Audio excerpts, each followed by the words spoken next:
buồn cười. Trâu, cái tên rất là thích trâu á.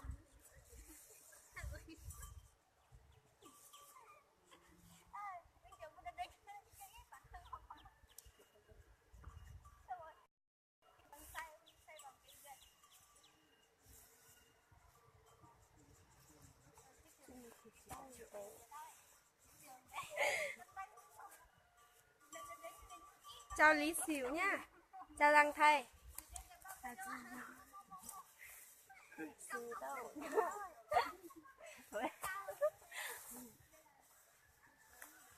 Chào Sống Ảo Tướng.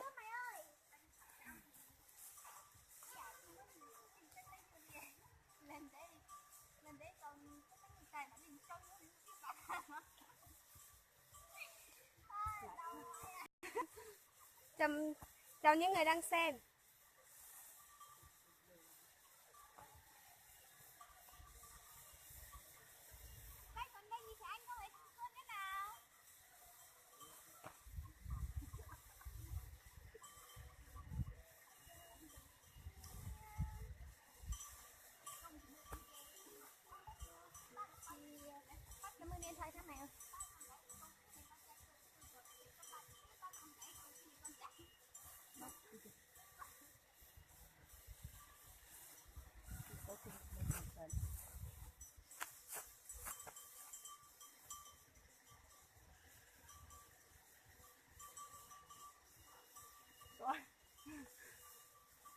Chụp ít thôi.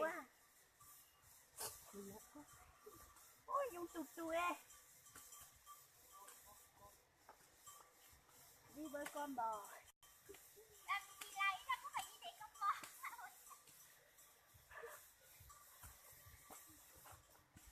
Ai xem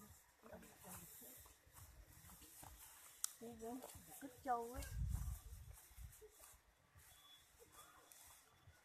Tối quá.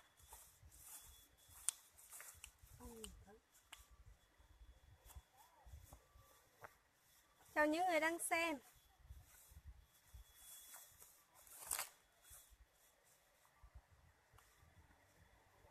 Đi chăn bò à? Ai mà thế?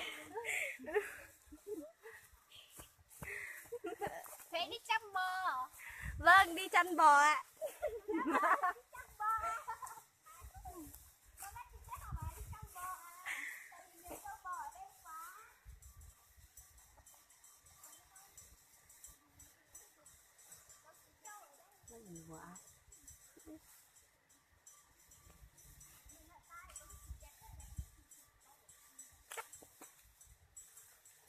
Chào Sia nhá.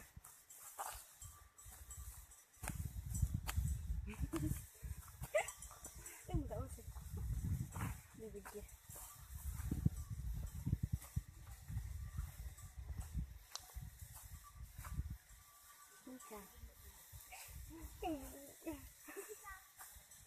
Mày cứ phải phu. Cái ơn ngon đi chăn bò kìa. Cái này họ bảo là gái hơn mong đi chăn bò kìa.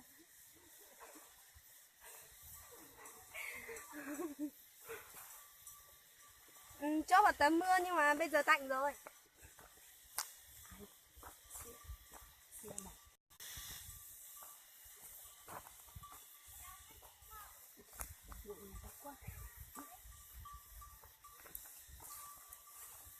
Mấy cái bên kia nữa.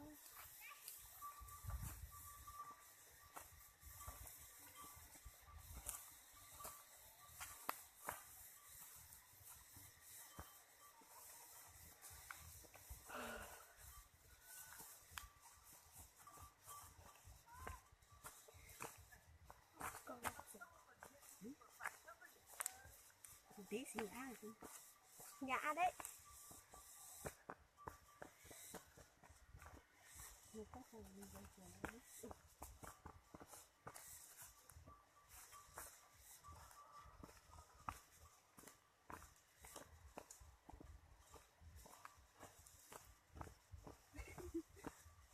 Đem đi chăm bò.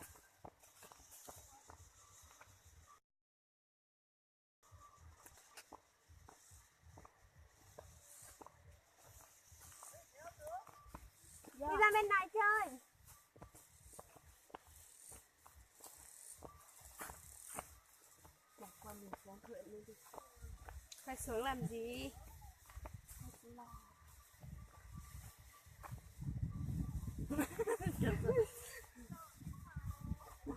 Sai đi, không làm bài của mình đây. Tao bảo con xa.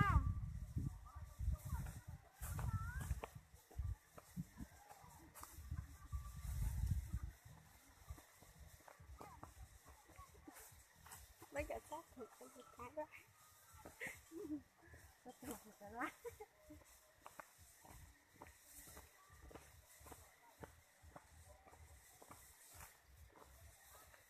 Sa đang đi sau.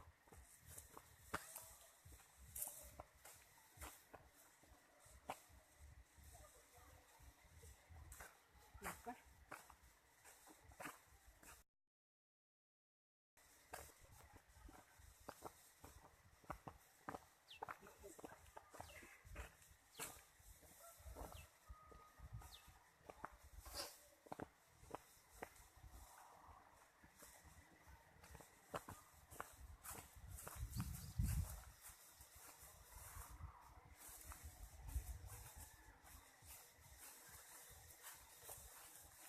Xuân ơi, Sa đâu? Chưa về á?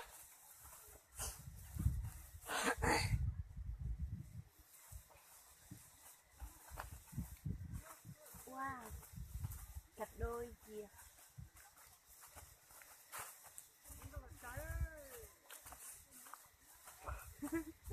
Vậy xinh. Quê ơi, quay chúng cho con nào. Về trường đây, về trường.